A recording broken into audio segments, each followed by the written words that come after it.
Time for another installment of me talking about my adventures in aberrant psychology.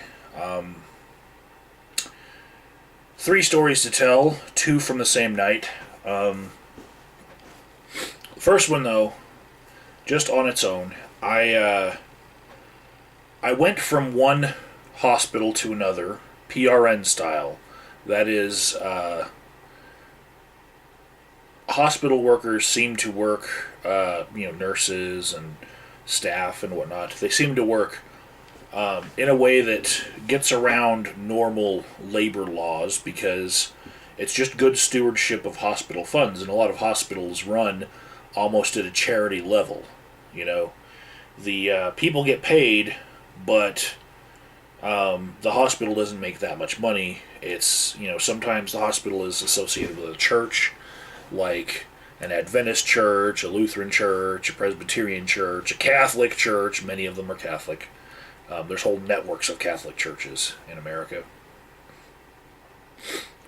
But they operate in a way where it's advantageous to the employer, the hospital, but not the employees, because the PRN status of many employees means if there aren't enough patients in the middle of your shift, they can just send you home. And that's not fun when it happens because you lose out on the rest of the money. But if you are part of a flex schedule or, in a network of other hospitals, you can get picked up to finish the rest of a shift somewhere else. You might have a little drive time in between, but if you live in a large city, you can still fill out most of your shifts. And so my employment is as such. And a couple nights ago, I spent half of my night, the second half, watching someone sleep. But I didn't have to do any charting. This particular individual, he was not an adult. Never learned how old he was, actually, but I assume somewhere between 15 and 18. My job for 6 hours of watching this individual was to watch him. Because previously, in the same day, this individual just happened to be able to find love in a psych ward. And by find love, I mean he was caught in the act. So, their answer to him finding love was to monitor him more, because the amount of monitoring that he had on him when it happened was not sufficient to keep it from happening. Mind you, in many hospital situations, like psych wards, patients can have their own restrooms built into their room. There's no shower curtain because they might do something with that to suffocate themselves. There's, there's a lot of amenities that are rationed out because they might do something to hurt themselves. But the one thing that's one of those gray areas where the hospitals often get it on the side of privacy rather than safety is they do not put any cameras in the restrooms, which necessitates real people checking every patient every 15 minutes, going through and checking to see if they're still there, checking to see that they're not hurting themselves in their own bathroom, or having sex in the bathroom, which this kid was. So I was watching him and watching him and watching him, and he only tossed a little bit. I mean, I spent half of a shift watching someone sleep, doing nothing else, no charting, no nothing.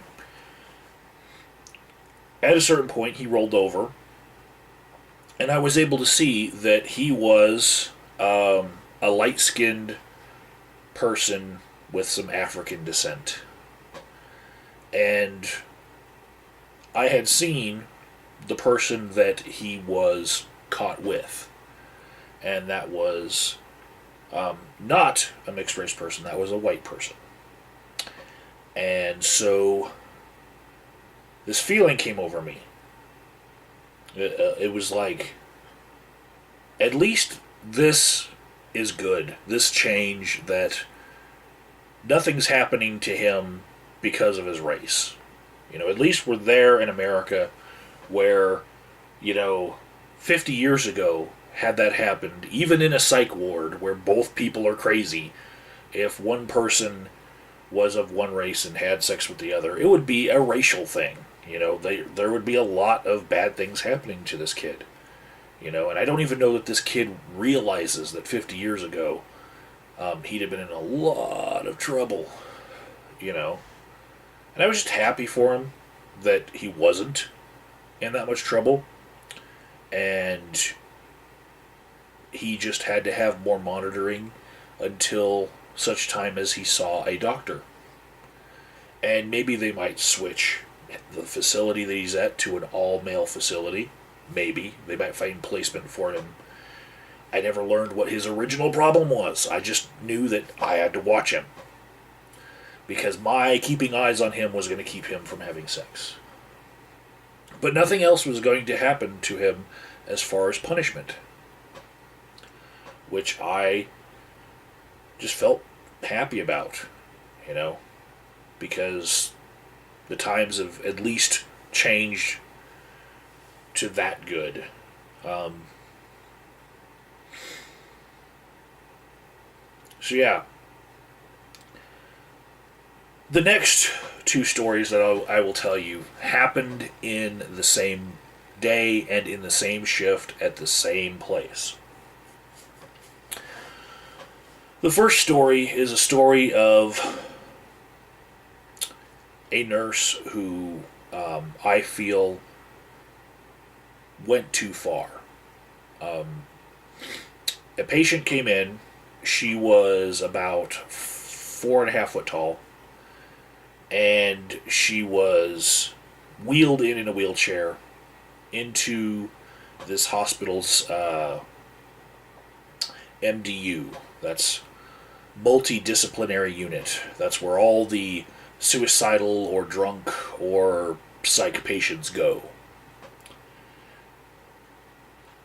And I was already watching some patients there. There's a max of 3 patients per person in my position, but I was at 2, so I was wondering if this patient would be added to my watch.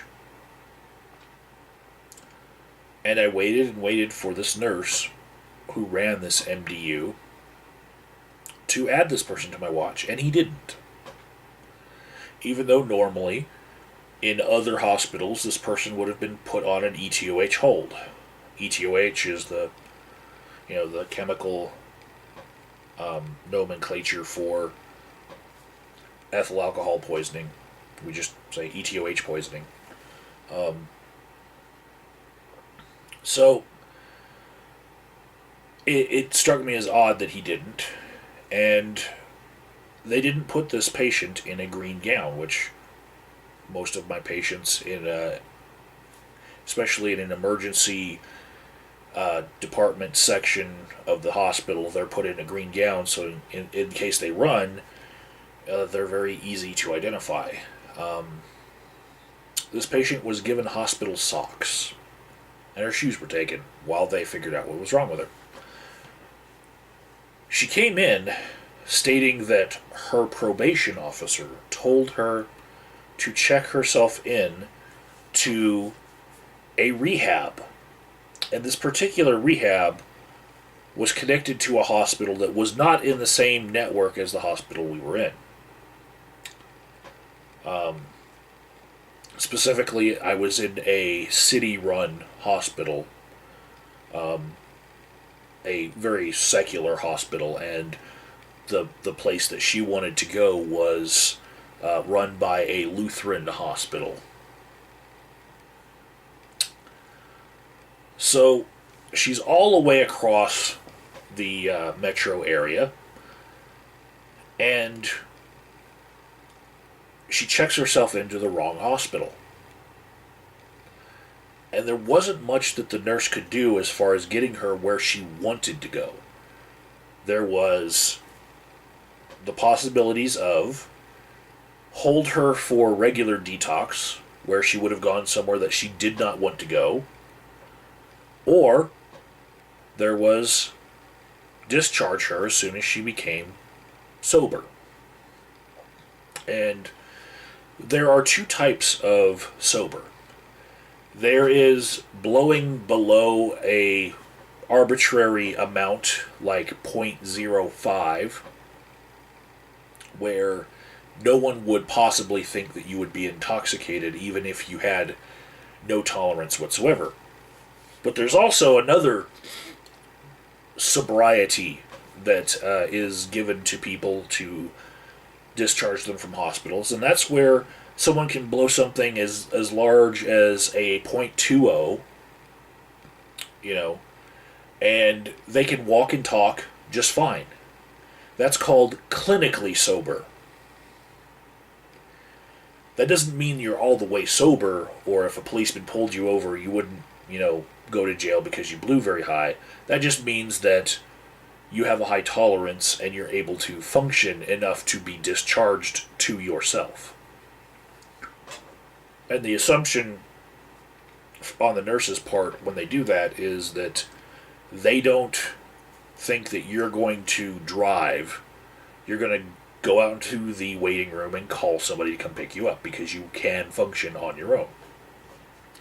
And there's no purpose in the hospital wasting any more time on you because you have refused detox, you've refused rehab, so that's all we can offer you. Well, the nurse was particularly upset because this patient did not want to be discharged as clinically sober, which she, after about 3 hours, she could walk on her own and could talk on her own and could call someone. And she didn't want to go to the detox that we could send her to because her insurance wouldn't cover it. And he kept laying down the law to her. He's like, no, us sending you to where you want to go is not going to happen. You can either go to our detox or you can go home. We'll discharge you. One of those two. We're not sending you to another hospital network.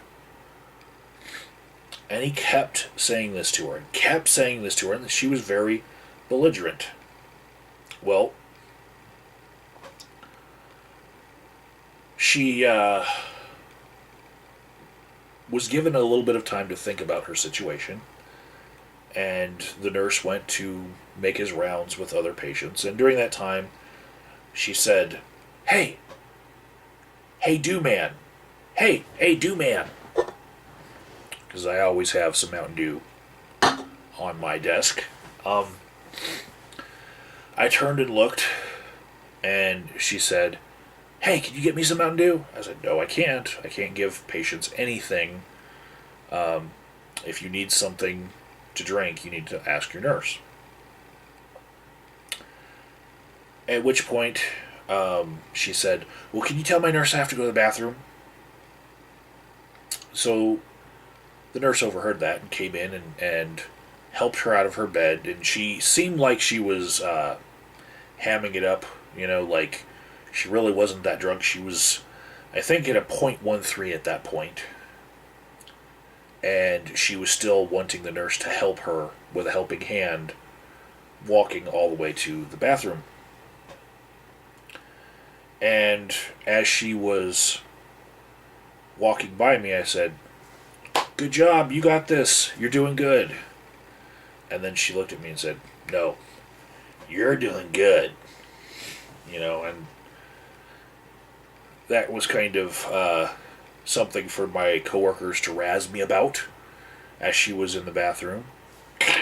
You're doing good. She got back to her room, and because she was so close to where I was stationed, her door, I went over and shut her door. And she got upset. And these were sliding glass doors, and when she went over to open the door, the nurse who was running the MDU, who was already upset with her, went over and said, "No, no, this door needs to be shut. Can you read the sign on the door? It says, 'Please keep this door shut for your privacy.'" And he shut the door on her again, and she kept opening it, and he'd shut it, and open it, and shut it, open it, shut it. And finally he said, "Look, if you can't obey the rules of my hospital, you can leave. You're free to go."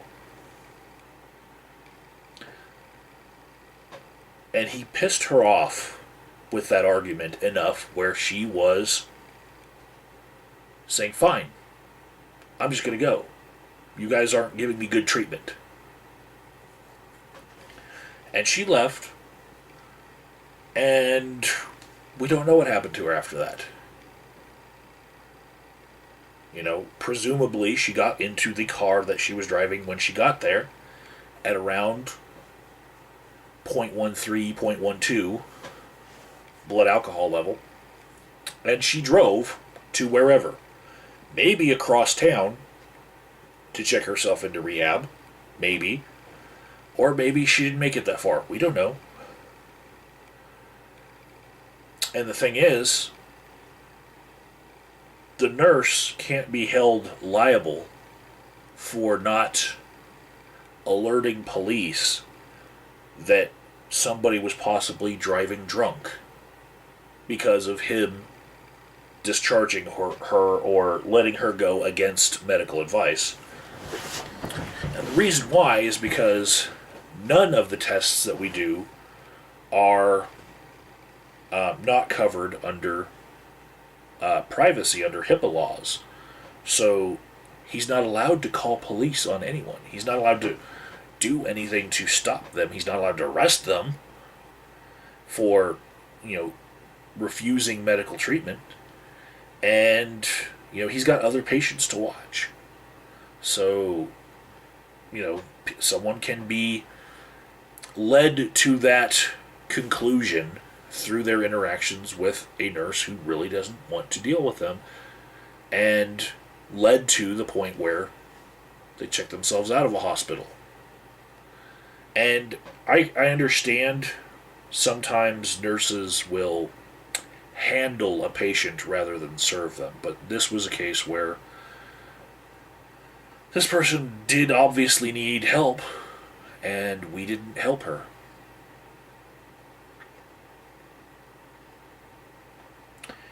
In the same night, we had a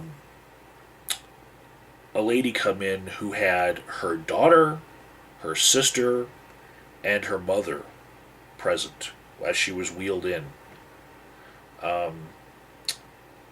This other patient, she reportedly had been in emergency rooms at least 4 times in the past year because she was drinking herself to death. Her pancreas was giving out, and her liver was shot. She came in blowing a .46, which didn't even faze the old battle axe of a nurse that was on that shift that day. And her mother and her sister kept pushing for us to put this patient on an ETOH hold. And it was my observation, it's my opinion, that the nurse running the MDU in that facility did not know what he was talking about when he said that we could not put her on such a hold because we would be depriving her of her rights, and that in order to do holds like that, you have to meet very specific criteria. Maybe he was just trying to handle that family, but that family were able to convince a detox center who had dealt with their loved one previously to write an ETOH hold order for 5 days. And that order was legally binding. And once they got that faxed over to the hospital that we were at, we were then bound to, go along with this legal binding order from a judge saying, Yes, this person has to stay in custody and they're going to this detox. Well, the patient was screaming from her room that she was not going to go, that she was going to go at the end of the week anyway on her own, but not like this, not like this, not like this. And I'm joking with the other guards, like, why does she think she have a choice? You know, what does it matter anyway? If you're that drunk, you're not doing anything important with your life, until the end of the week. The most important thing for her is to get her ass in rehab because she's about to die. She's not going to be sober by the end of the week. Her liver is so shot she can't even get that much alcohol out of her system by the end of the week. That's how bad it is, right?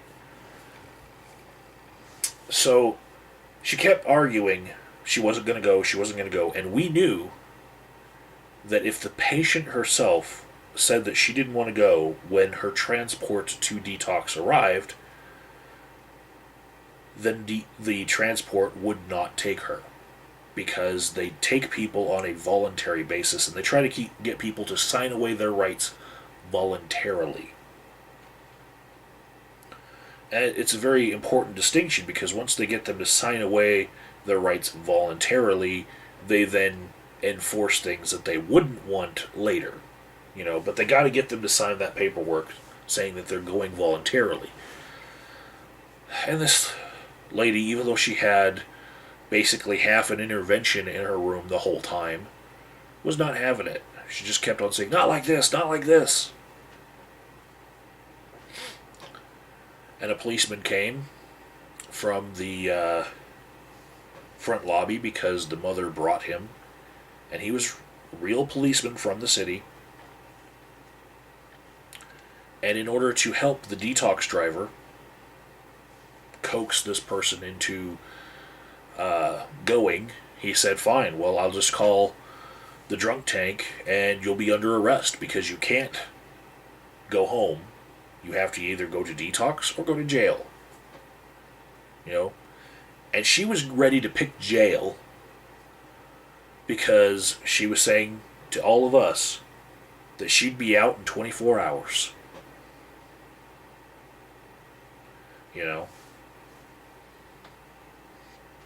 Which was partially true.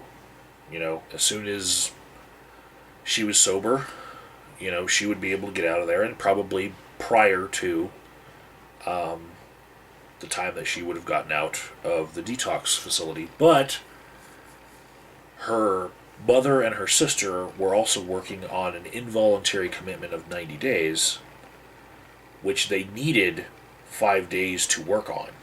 That's why they were trying to push her to get into detox.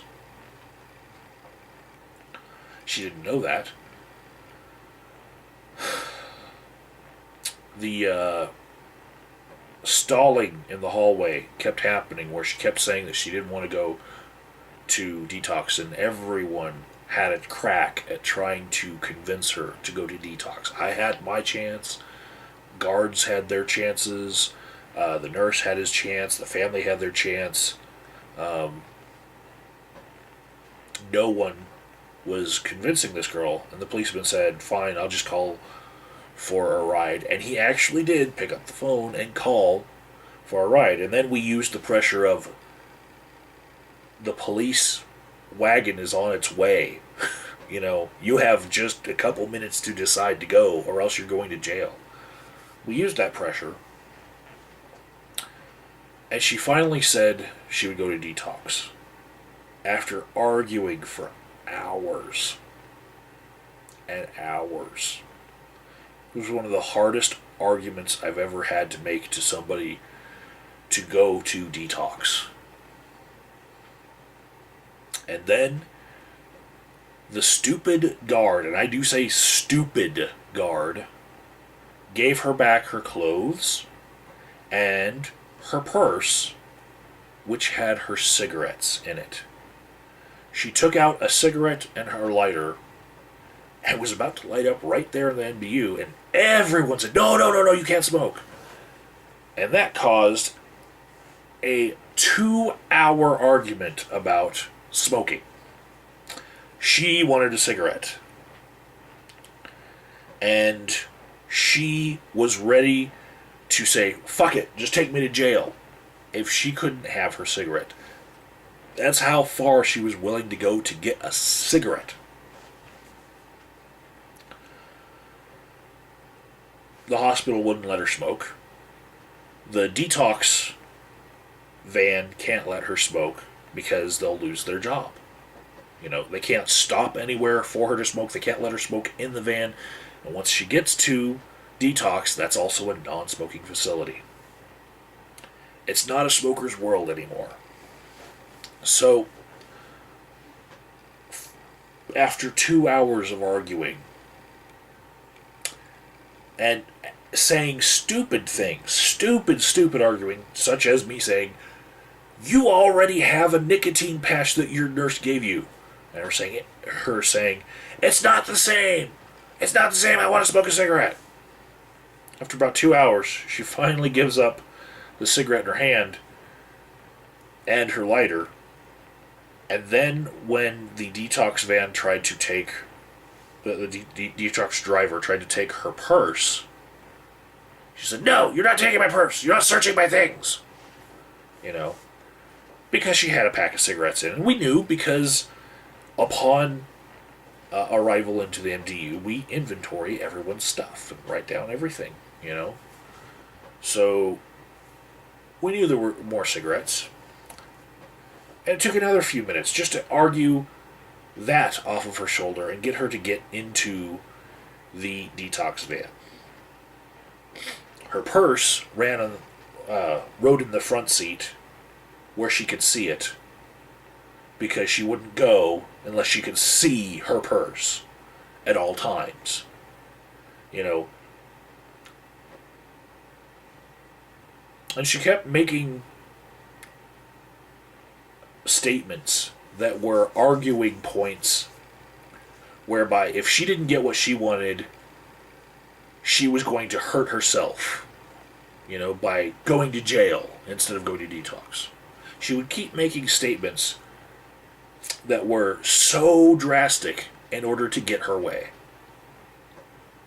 And this is the problem in dealing with addiction. When people come to their wits' end on trying to manipulate you in order to be able to do their drugs, they will go to extremes in order to do their drugs and stay in a position where they can keep doing their drugs. You know?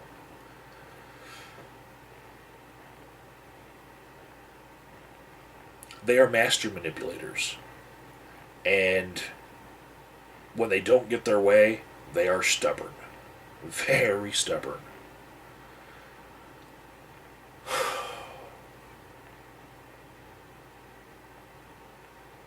I hope her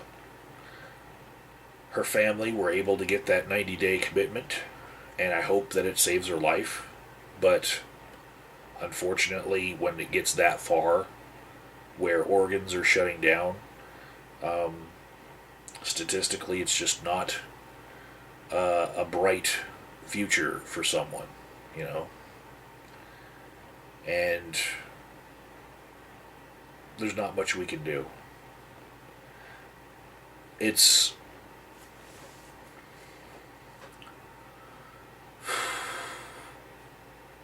my opinion that many times people go to detox settings and there is group therapy, milieu-oriented therapy that is really there because some rich donor thought that a wing of the hospital should exist to give hope to that desperation. But really, with the recidivism rates that they have, it's amazing that they don't put more into it than just talk therapy many times. It's a place that's controlled, the environment's controlled, unlike prison, where drugs get in all the time. This is actually a very controlled environment. They do make sure that there's no drugs.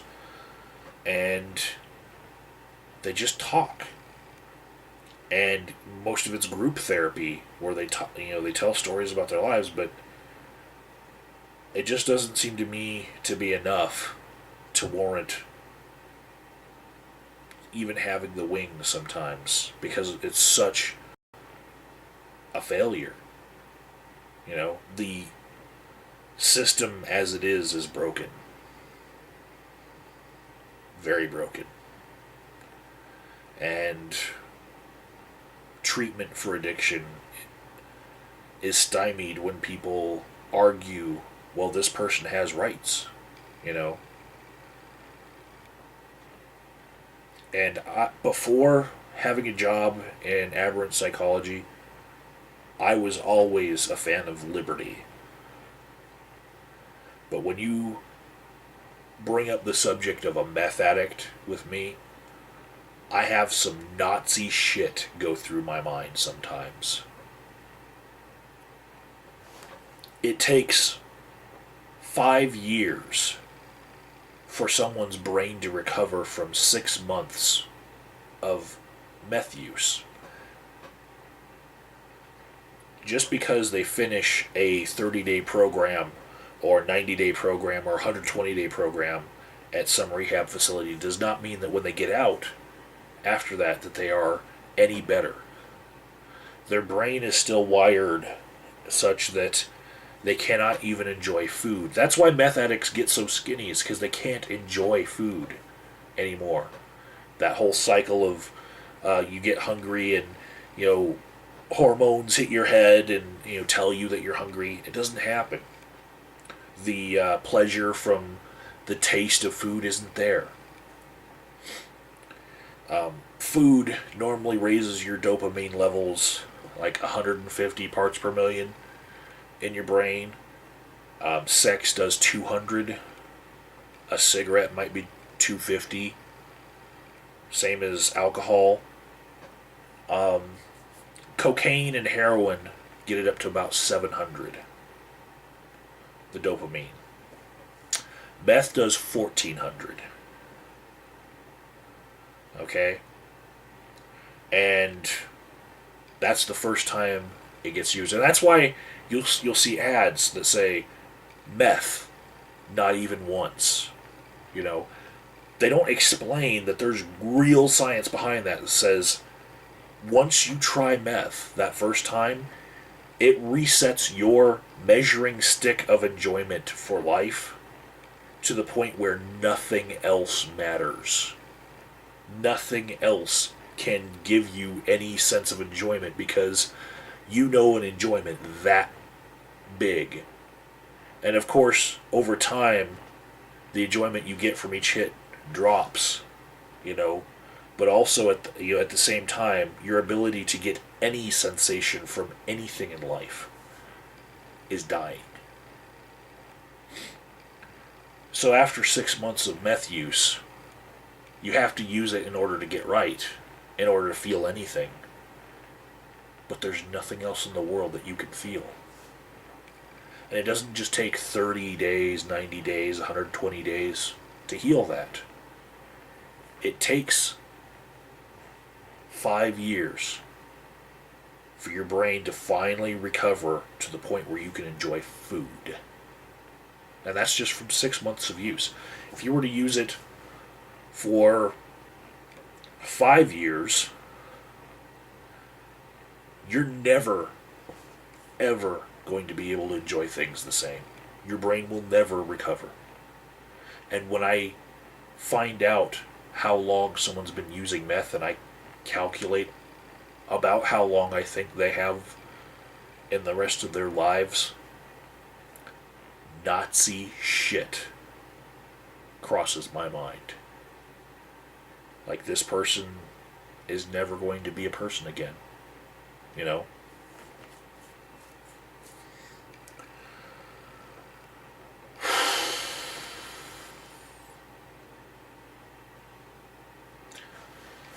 Take care, everyone. Try not to be Nazi about things.